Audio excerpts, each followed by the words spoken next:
อันนี้มันเจ้าสาวเลยทุกคนเลยผู้นี้นะผู้หิ้วน้ำถือน้ำไปให้อันผู้เสื้อแดงนะมันเจ้าบ่าวโลดทุกคนนี่เจ้าสาวงามเลยเอาทุกคนว้าวเจ้าสาวIa via no, lu cahata ni kun hai ot jana jana hai kaca room. Ada hot bila kita kita.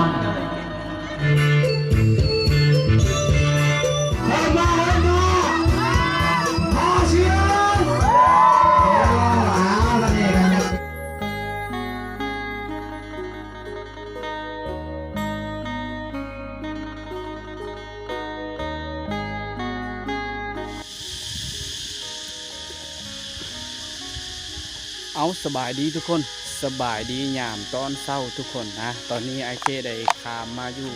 ฝั่งหมู่บ้านละอ้อฝากนี่แล้วนะทุกคนนะก็ถือว่าฝั่งนี้จะเป็นฝั่งหมู่บ้านละอ้อแต่ละอ้อฝากนี่นะหมู่บ้านละอ้อนั้นมี2 บ้านทุกคนนะวิดีโอนี้ไอเคจะได้พาทุกคนไปเบิ่งงานแต่งอีกแล้วทุกคนเลยนะมันจะเริ่มหอดงานแต่งมันจะเป็นงานแต่งของคนชนเผ่านะแต่ว่าตอนเศร้าตอนนี้นะเขาจะเฮ็ดอีกอย่างทุกคนแต่ไอเคก็ยังบ่ทันฮู้นะว่าอยู่พุ่นนะมีเสียงเพลงหรือบ่ทุกคนพาไปเบิ่งนำกันทุกคนย่างไปทางนี้แหละเป็นจุดๆนั่นกะเป็นเฮือนที่ไอเคเคยไปถ่ายดอกทุกคน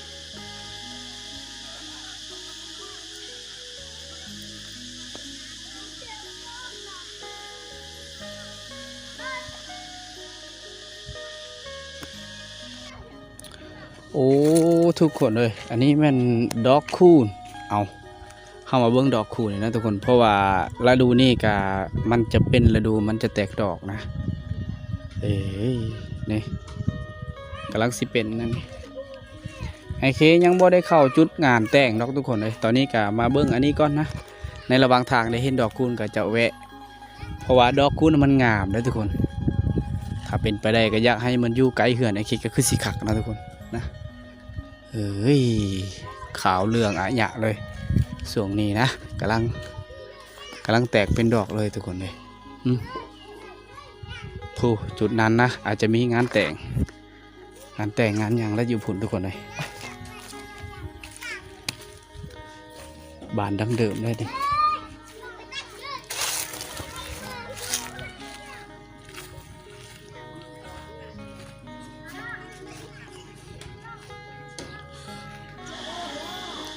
ทุกคนเลยตอนนี้ไอเคก็จะย่างเข้าบ่อนจุดงานแต่งนะทุกคนบ่อนเฮือนที่มีงานแต่งจุดนี้ทุกคนเลยตอนนี้นะตอนเที่ยง12 โมงพระเจ้าจะนั่งพักผ่อนก่อนนะเพราะว่าพระเจ้าน่าจะทาไทยเคยมากทุกคนโว้มากระล็อกพระเจ้าถือมันเล่นเราแต่เปิดเลยแต่มันเปิดอยู่lưng cho bà quài bà ra nạ xong ca trộm không chản tê nữa giờ chua này phải ao rồi sẽ vào rồi on chưa phượt rồi giờ cho mèo không cái liều này lè chó thôi hay làm cải coi luôn các cái nhỏ này mà tạo phùng qua tạo phùng cháo vào xài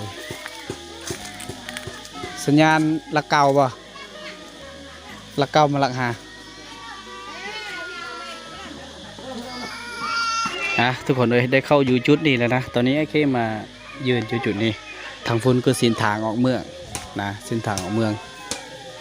ทางพุ้นวัยรุ่นเจ้ากำลังนั่งพักผ่อนกินเมี่ยงกินยั้งแล้วทุกคนเลยคนกะอาจจะบ่หลายงานแต่งนี่นะทุกคนมันจะบ่ค่อยมีหลายปานใดนะแต่ว่าเขาเจ้าจะกะเกี่ยมอาหารเป็นทีเฮี้ยมห้อยทุกคนเลยแต่ไอเคกาสีพาทุกคนไปเบิ่งการลิ้นมักกะลอกนะแม่ได้เนี่ยได้เฮ้ยน่าเจอกงไกเหลียวบ่ได้สูงแม่เบิร์นเนี่ยต่ำเบิร์นโจเล็กละใกล้กันโอ้ยเล็กเนี่ยคือเด้อติ้งได้เลยกันเนี่ยน่ะแต่หลบเลยมักเล็กโจเล็กมักกี่โจโอ้ได้เหลียวหาไปเจอทำไมเนี่ยผมกันอย่างมีจุดต่ำจุดสูง ลองเงี้ยเหี่ยเพื่อตะซ้อมไว้ ไปยวน เขาเจ้ายังบ่ได้โว้คนน่ะเออเจออาจารย์ห้ามบ่ไงซอยผักซอยหยังเขาเจ้าสีขางัวตอนนี้บอนนี้เป็นบอนเขาเจ้าเฮ็ดอยู่โคกินเลยจุดนี้ทุกคนยาแก้สนัวบ่ โอ้ยเจอตรงนี้ในทะเลเลย อายเพิ่นกำลังซอยผักอยู่แล้วก็ล้นเขาเจ้าจะเฮ็ดเลือดแป้งเลือดกามนี่แหละประมาณนี้แหละ เดี๋ยวจ่าพี่เด้อเรื่องแม่ ผักหอมบัวเขาเจ้าจะซอยผักหอมบัวผ่านไปหลายนาทีทุกคนตอนนี้ทางพุ่นก็กำลังโซนระวนต้มน้ำต้มหยังนะทางนี้เขาเจ้ากำลังสีขางัวนั่นงัวที่เขาเจ้าจะกินหม้อหนึงหม้อเฮ็ดกินข้าวแล้วตัวนี้น่าก็เยาวยีเมียนก็ยาวcái riêng riêng mà cao mà nạ cọp lứa dừng giờ cái riêng đấy phải đấy xăm nhia ta lơ tôi bay chuộng phật phật xăm nhia cọp lơi xăm dâu này cọp lơi mà cả chứ mà nạ ăn mà cả cọp bơ đó cháuกำลังทาหมูทาขู่นะแล้วก็สีขาควายและทุกคนนะขอย้ำคำนี้ไอ้เคก็ยังอยู่จุดนี้นะจะให้ทุกคนได้เบิ่งแบบยาวๆเลยทุกคนเลยเป็นงานแต่งในส่วนบทส่วนเผ่าบรูนี่แหละทุกคนนะ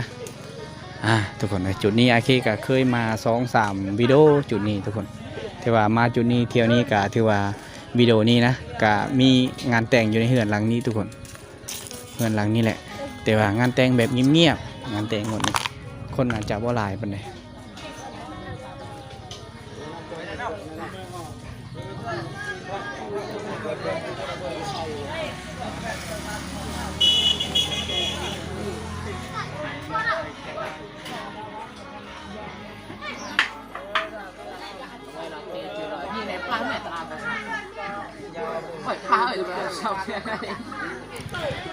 ทุกคนเลยมาเบิ้งเขาเจ้าคาควายตอนนี้เขาเจ้ากำลังปาดของงัวนะงัวทุกคนขอโทษนะเขาเจ้ากำลังปาดของงัวอยู่ตอนนี้4-5 คนและไอ้เขบุฮูว่าเขาเจ้าสีไปเผาอยู่จุดใดนะบางทีนะเขาเจ้าจะไปเผาอยู่อันลังเหือนอยู่พุ่นเลยทุกคนไอ้เขได้เห็นฟืนไฟกองฟืนเขาเจ้ากองป่าไว้อยู่บนนั้นนะแต่ยังบ่เห็นเจ้าสาวว่าเจ้าสาวนะผู้ใดทุกคนนะเดี๋ยวไอเคจะได้ทายให้ทุกคนได้เบิ่งเจ้าสาวดอกนะตอนนี้เห็นแต่คนนี้แหละญาติพี่น้องกับเจ้า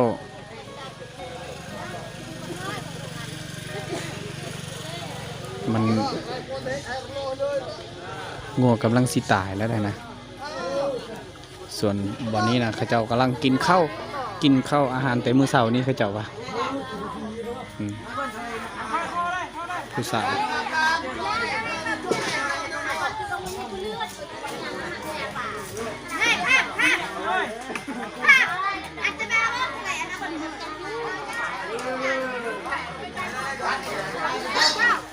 หลังจากเขาเจ้าปาดคอตอนนี้เขาเจ้าจะหามไปเผานะคือไอ้เขยว่าแล้วทุกคนเขาเจ้าจะไปเผาอยู่ลังเฮือนทุกคนหัวเขาเจ้าตัด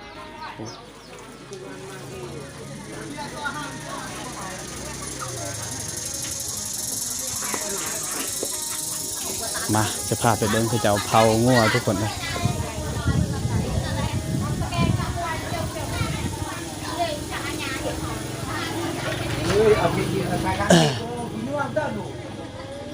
โอ้เจ้าสาวบอกกี่บ่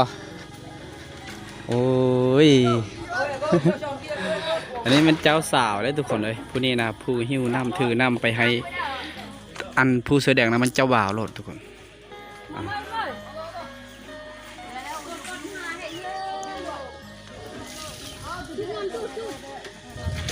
เจ้าสาวบ่เนี่ยบ่โอ้ยเจ้าสาวงามเลยเอาทุกคน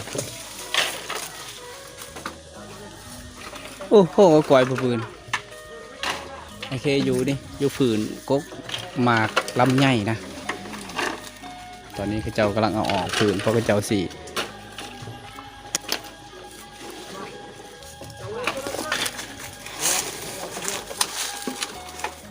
โอ้โห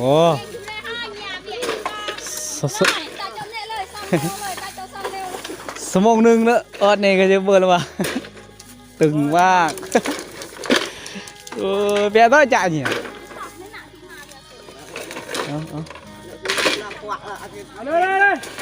เตี้ยอุ้ยแล้ววะเฮ้ย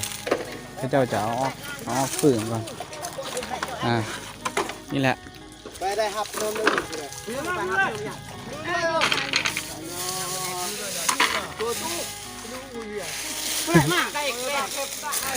ได้โอ้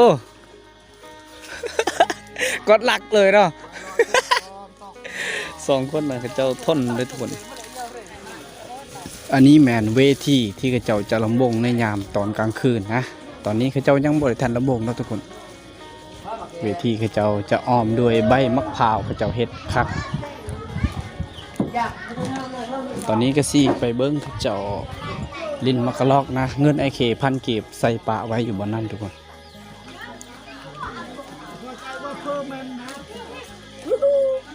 ยี่ไป1,000กี่แก่ ใกล้ก็เฮ็ดอันนั้นกันเลยเชื่อเจอใครยาวกู ไปได้ให้เจาะชาได้เดี๋ยวไว้ได้ เอ้จ้าฮะกระแลมห่อนลายไอเคได้ซื้อกินกระแลมนะเครื่องเสียงก็มาทุกคน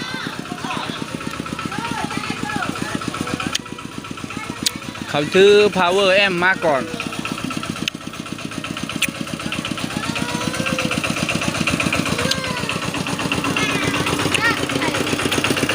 เขาถือแต่ช่องหน่วยซื่อๆครับพระเจ้าจะว่าได้ถือลายนะเครื่องเสียงมากแล้วบางทีนะพระเจ้าจะเปิดเครื่องเสียงเลยทุกคนตอนนี้ก็1 โมงไปป่าแล้วทุกคน13 โมง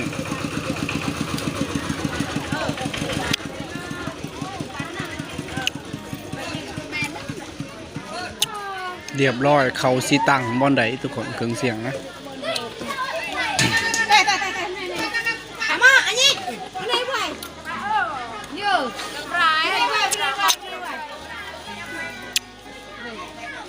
เจ้าสาวด้วยนี่ว้าวเจ้าสาวงามหลาย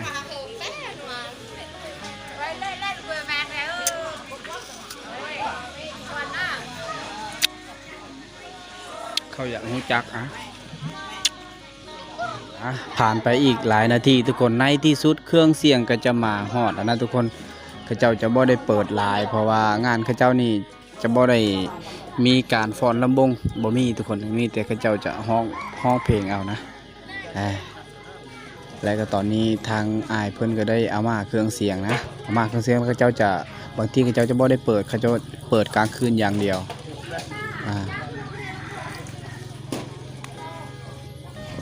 ทางนี้กำลังเฮ็ดอาหารขางัวและอยู่ในขั้นตอนซีแล้วทุกคนนี่เขามีผู้สาวคือกันงานนี้ทุกคนเขาเจ้าล้างจานล้างย่างนี่แหละนะ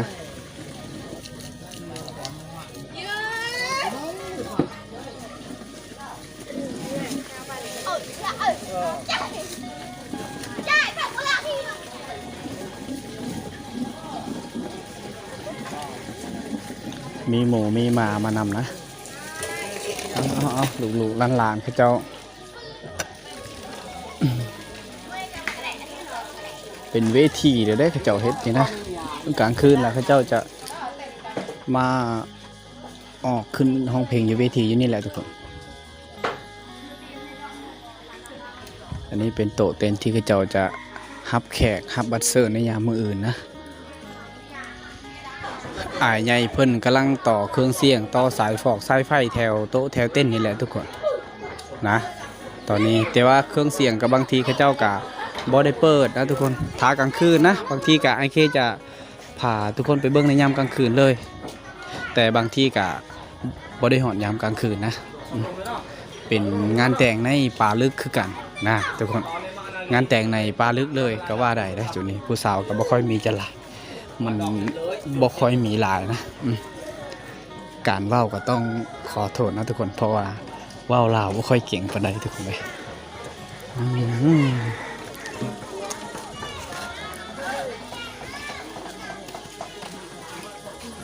เขาเจ้าล้าง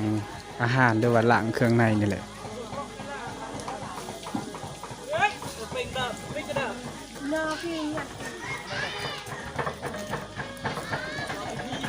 ว้าว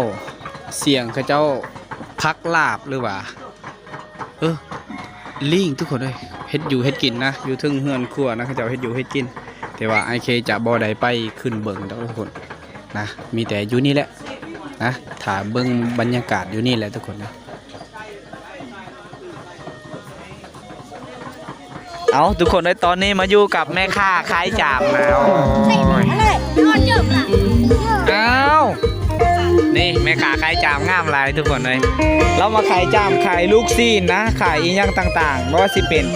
อันนั้นคือฮอนด็อกนะลูกค้ามาซื้อหลายเลยผู้สาวงามแม่ค้างามลูกค้าก็ต้องมาซื้อหลายทุกคน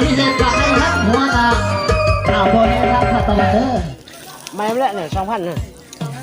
1,500 ได้รับอยู่จ้ะ โอ้มีอันนั้นมีปลาอันกุโล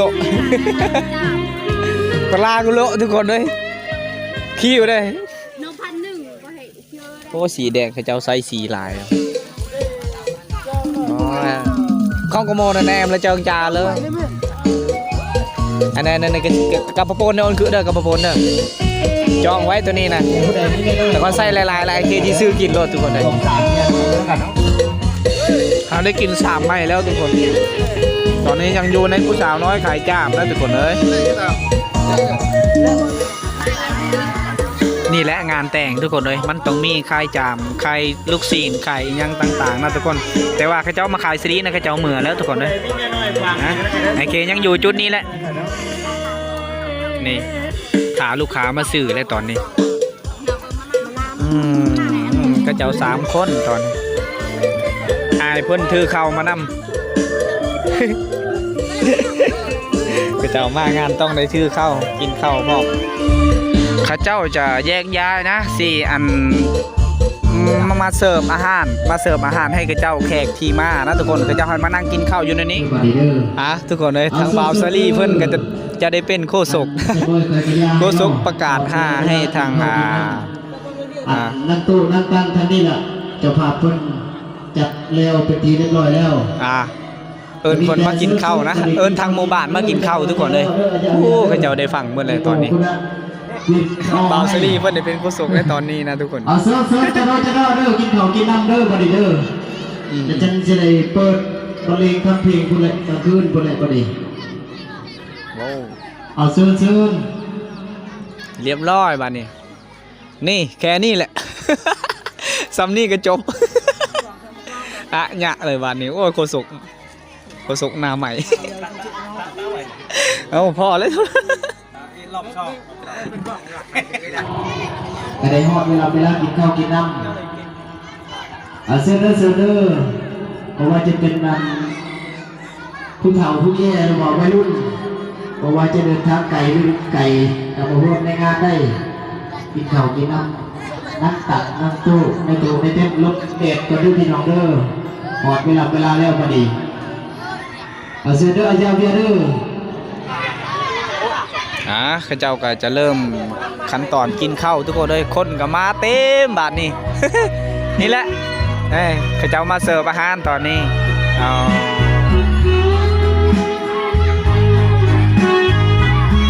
เพิ่นมาเสิร์ฟอาหารนะ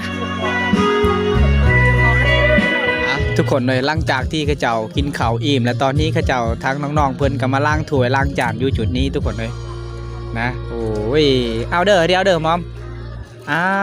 ไปพุ่นแล้วทุกคนยังเหลือคนเดียวนะเนี่ยข้าเจ้าล้างเรียบร้อยทุกคนข้าเจ้าอยู่ในขั้นตอนล้างเลยตอนนี้ทุกคนนี่3 สาวนะทุกคนเลยนี่แหละปกติก็ต้องมีคนแต่งอยู่ครัวกินนะทุกคนเลย มันต้องมีคนที่ล้างถ้วยล้างจานสำหรับงานแต่งในเขตชนบทนะมันต้องมีแบบนี้แหละทุกคนเลยทุกๆบ้านนะถ้าว่าเกิดมีงานแต่งแล้วเขาเจ้าต้องได้มีเสิร์ฟอาหารกระจุนี่แหละทุกคนนะล้างถ้วยล้างจานกระจุนี่แหละ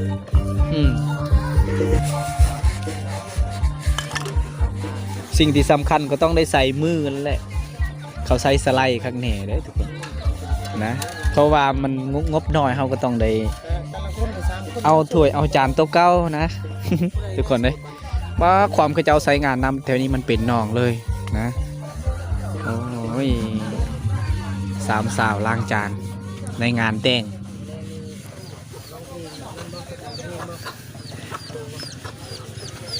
ห้องก้อนเนี่ยก้อนเนี่ยบ่มองก้อนเนี่ยว่าไงตรังสิกมอแล้วปืดมันกรักอะไรสะดาวได้ตามนี้คักแล้วเอาผ่านไปหลายหน้าที่ทุกคนตอนนี้กาสีจับคล้องได้ปิดเพลงนะอายเพื่อนได้ปิดเพลงก่อนทุกคนเพราะว่าข้าเจ้าจะกินข้าวกินน้ำกันแล้วตอนนี้พักผ่อนไปอาบน้ำอาบในนะข้าเจ้าได้พับโต๊ะพับตังไว้อายใหญ่เปิดเครื่องเสียงนี่ทางผู้ใหญ่นะผู้เฒ่าผู้แก่มานั่งลมเว้าพื้นยังนั่นนี่ทางบ่าวสลีกับทางโคศกบ่าวสลีเบิ่งผู้สาวพรพร้อมเด้อแมนไอเคบันป่าโอเควันป้ามือแรงได้เห็นมือแรงไปเอาทางพุ่นกับกระลังล้างถ้วยล้างจานล้างกระโตกตามภาษาของงานแต่งนั่นแหละทุกคนหลักๆก็คือมันต้องมีได้ทุกคนเลยนะไอ้หมอในตู้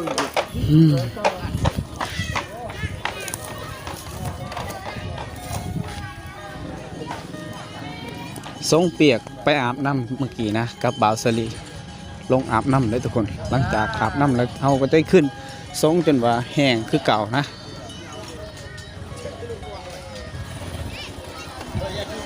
ต่อแล้วป้าไปย่องก็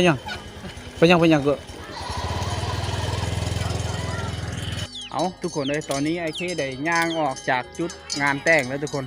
ตอนนี้ก็จะได้พาทุกคนไปเบิ้งวิถีชีวิตชาวบ้านเลยทุกคนเลยนะในยามตอนแรกทุกคน16 โมงนะไอ้เคไปแต่เช้าเลยเมื่อเช้านี้ไปแต่10 โมง00นั่นเลยทุกคนตอนนี้ก็16 โมงป่านะได้ย่างออกจากงานแต่งแล้วมาเบิ้งพระเจ้าแข่งเตะตะกร้อกระต่อได้ประมาณนี้แหละ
ยามตอนแรงนะทุกคนพอเท่าเพิ่นกับมาแต่ไล่งัวไล่ควายนะ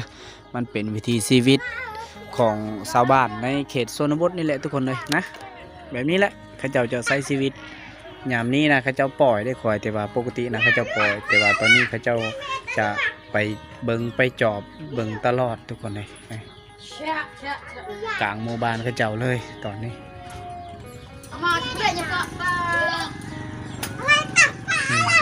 อายเพิ่นก็ขี่รถจักร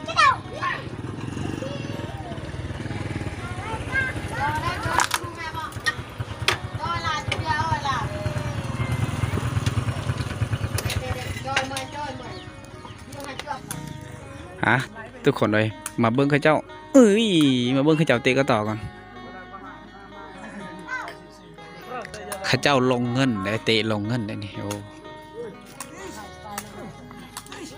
มาเอาแม่โอ้ยผู้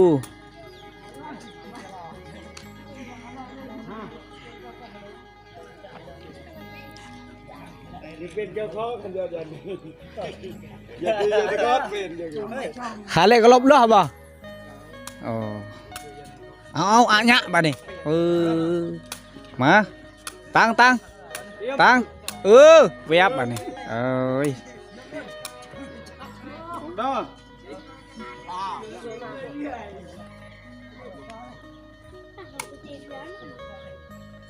sờ bài tum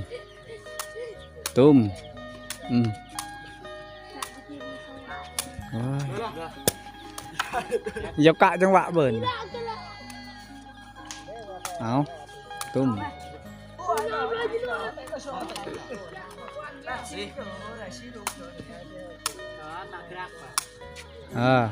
áo vậy này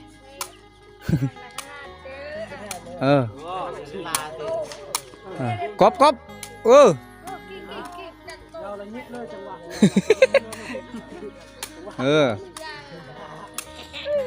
ơi áo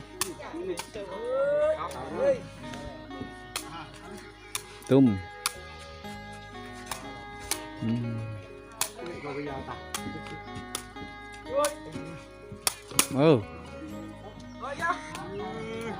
มานั่งอยู่จุดนี้ทุกคนนะข้าเจ้าได้ไปอาบน้ำอาบในทุกคนเลยนั่งอยู่บอลข้าเจ้าเตะกระต่อนี่ทางหลังนี่ข้าเจ้ากำลังนี่เขาแข้งกระต่อแต่ว่าข้าเจ้าลงเงินเลยนะเจ้าลงเงินผู้สาวนะบ่ค่อยจะเห็นทุกคนเลยแถวๆนี้นะไอ้เข็มมานั่งอยู่นี่เห็นแต่พอเท่าเพื่อนนั้นมาแต่ไล่ควายนี่แหละนะมาแต่ไล่ควายแล้วก็เจ้าไล่มาทู่แต่ป่าแต่ดงพุ่นเลยไล่มานี่แหละอันนี้แหละทางออกเมืองอะไรก็ทางไป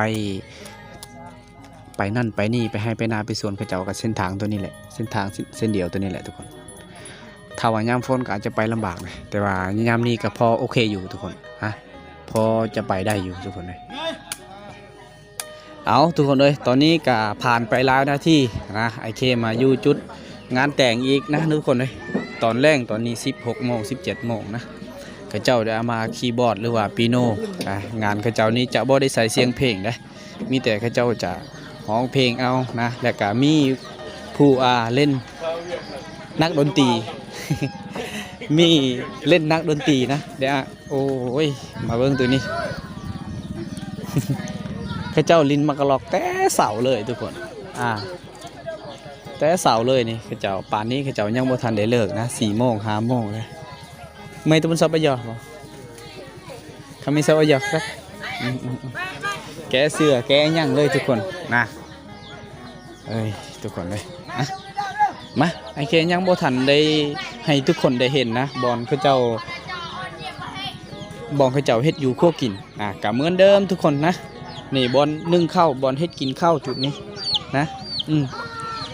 งานเขาเจ้าจะบ่มีงานหลอบลำวงสามัคคีบ่มีเลยอันนี้มัน เด้อเต่าบ่กี่บ่อายเพิ่นมาตักน้ำอันนี้บอลต้มแกงหรือว่าบอลเฮ็ดอยู่เฮ็ดกินอะไรทุกคนต้มน้ำห้อนนะงานเขาเจ้ามีกาแฟหลายหลักๆของหวานเลยทุกคนเหล้าเบียร์เนาะบ่ค่อยจะมีเลยหาบ่เห็นเลยเหล้าเบียร์ทุกคนนะเอาเป็นงานที่อุดมสมบูรณ์นะจะบ่ได้มีสิ่งมึนเมาเข้ามาทุกคนเลยถ้าเขาเจ้าเปิดคีย์บอร์ดนั่นแหละนี่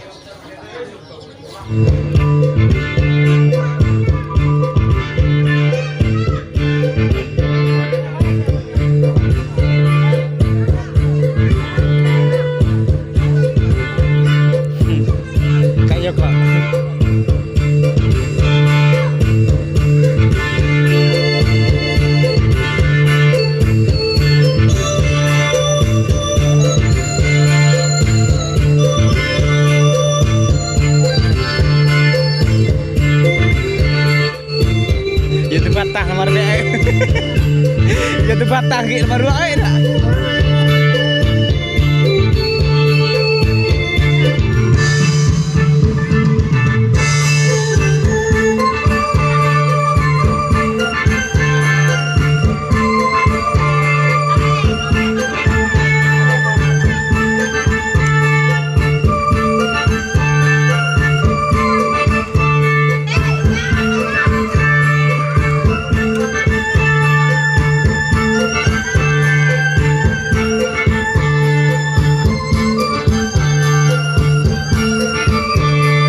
เอาทุกคนข้าเจ้าจะประกาศแบบประกาศด้วยภาษาไอเคเลยนะเอาลงดูสอง apa lek saya mai dah nak no taba baca tabaយើងទាំងវិលយ៉ាងតាមដើលើគិតจักគឺរអno ក៏ឲ្យណមេណាមេតាsaya mai រួមតលះតលួយ no เชิญsaya mai เชิญតាក់តក្លះតលួយละรวงหกไปเนาะสำเร็จแต่ว่าสายนมกับสาวนมให้ก็ต้องจัดเตรียมเนาะสาวนมกับสายนมให้ก็ต้องจัดเตรียมไม่กลัวเมื่อกี้เนี่ยเขียนดื้อเนาะคันโปนหลังพอดีคันโปนหลังคันว่าตะวันดังสาวนมสายนมก็ต้องไปเจ้าบ่าวเจ้าสาวก็ต้องจัดเนาะเชิญทางลาดบุรุษสตรีให้เนาะบุรุษสตรีให้ต้องกระซึ่งมุดดอกรูมเนาะมุดรูมมุดจัดงานคือลางานที่ดอกวันวิวาของให้เนาะอาจารย์คีย์บอร์ดตอนนี้เขาจะบีบโดยเฉพาะเลยทุกคนและอายเพิ่นผู้ประกาศจะได้ห้องเพลงนะทุกคนแต่ว่ามันเป็นเพลงพระเจ้าทุกคนเลยฮะ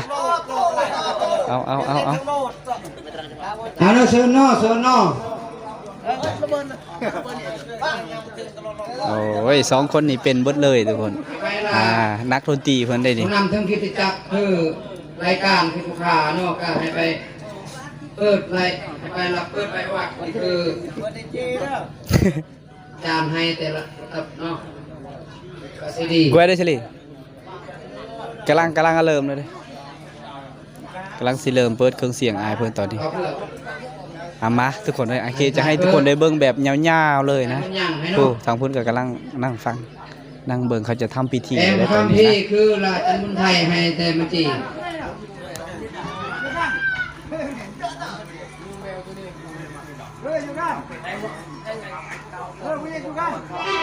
เชิ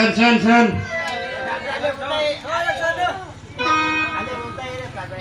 นัดตารางบุรุษเฉยเงียวิอาโนลืมใจตาเงียกูนให้อดยาหน้ายาไหนให้กระจารุมเนะตะเบอร์ได้ให้ละสลองละ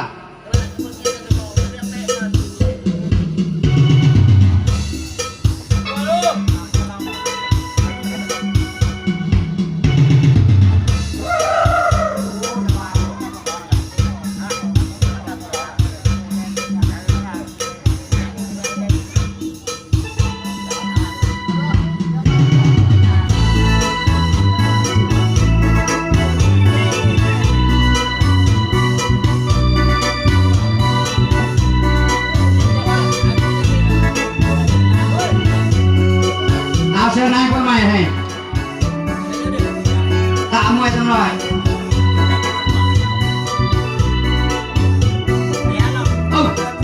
เรียบเลยอันนั้นได้หมดเลยรักนะ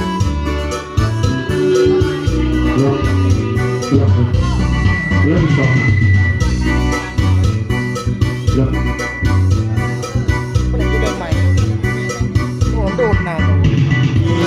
แม่ค่าใครจามยิ้มหวานยิ้มงามเขาต้องได้ซื้อซอยนะทุกคนนี่ซื้อซอยเลยเมื่อกี้10,000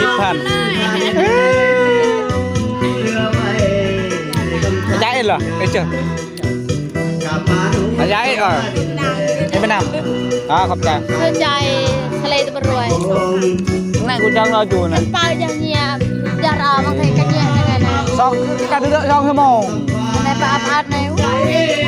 น่าดูปากอะไรเกดาวอย่างเงี้ยปลาองค์พระเจ้า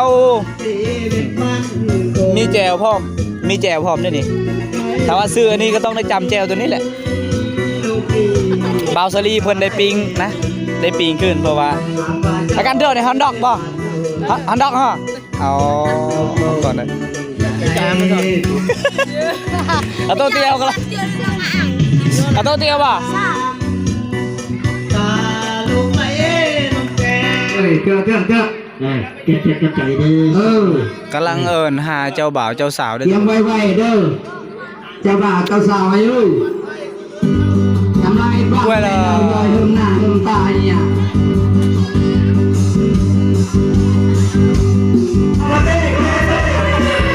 เจ้าบ่าวโคตรเจ้าสาวเจ้าบ่าวจะเจอสบายมากกันเด้อขอเสียงเด้อ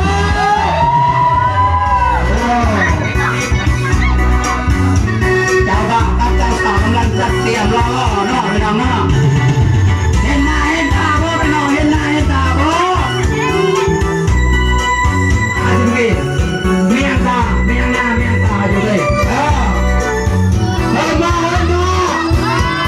ขอเสียงวันนี้ก็จัดเตรียมแล้วเอาแล้วเนาะโอ้ทุกคนนี่แหละงานเขาเจ้าจัดพิธีแบบนี้ทุกคนเลยเป็นงานที่ไอเคเพิ่งเคยเห็นเลยทุกคนเลยนะนี่แหละมันเป็นแปลกๆที่เขาเจ้าจัดหอบเจ้าบ่าวเจ้าสาวคือว่ามันยังบ่ทันได้ฮอด8-9 โมงนะเขาเจ้าจัดหอบเจ้าบ่าวเจ้าสาวแต่6 โมง 7 โมงเลยทุกคนเลยนะนี่แหละเขาเจ้าได้เห็นแบบนี้แล้วทุกคนเลยนะแต่ว่าไอเคต้องได้ขอโทษขออภัยทุกคนหลายๆนะทุกคนเลยก็เพราะว่าวิดีโอไอเคอาจจะบ่ได้ซัดปานใดทุกคนนะเนื่องจากว่ากองไอเคบ่ค่อยแจ้งปานใดนะแต่ว่าไอเคก็จะพยายามให้ทุกคนได้เบิ่งดอกทุกคนเลยนะนี่แหละเขาต้องห้องเพลงเอางานกับเจ้าบ่าวเจ้าสาวจะลงมาจากเฮือนนะทุกคนนะเอาทุกคนเลยตอนนี้ไอเคได้ย่างออกจากจุดงานแต่งแล้วได้ทุกคนนะตอนนี้ไอเคกาสีกลับบ้านเมื่อบ้านทุกคนเลยนะนี่แหละเป็นวิถีชีวิตงานแต่งในชนเผ่าสำหรับงานนี้นะทุกคนไอเคจะขอบอกเลยว่านะเป็นวิดีโอแรกเป็นครั้งแรกสำหรับไอเคกับครั้งแรกที่ได้เห็นเขาเจ้าจะแต่งงานจัดงานแบบนี้ทุกคนเลยแต่ว่าการเฮ็ดอยู่ครัวกินมันจะคือกันนะทุกคนนะแต่ว่าเขาจะจัดงานแต่งมันจะบ่คือกันนะงานนี้อาจจะแปลกๆหน่อยนึงทุกคนว้าวผู้สาวดินี่นะทุกคนเลยขอโทษขออภัยอีกครั้งหนึ่งนะสำหรับคลิปนี้วิดีโอนี้ทุกคนอาจจะเห็นวิดีโอไอเคจะบ่ค่อยสัตว์บ่ค่อยแจ้งปานใดเนื่องจากว่ากองไอเคบ่ค่อยแจ้งทุกคนเลยนะทุกคนเลยขอขอบใจทุกคนที่รับชมและกดไลค์กดแชร์วิดีโอนี้ทุกคนเลยสำหรับวิดีโอนี้ไอเคจะขอโจ๊ะซ้ำนี้ก่อนทุกคนอย่าลืมติดตามวิดีโอใหม่ตอนต่อไปทุกคนเลยบ๊ายบายทุกคน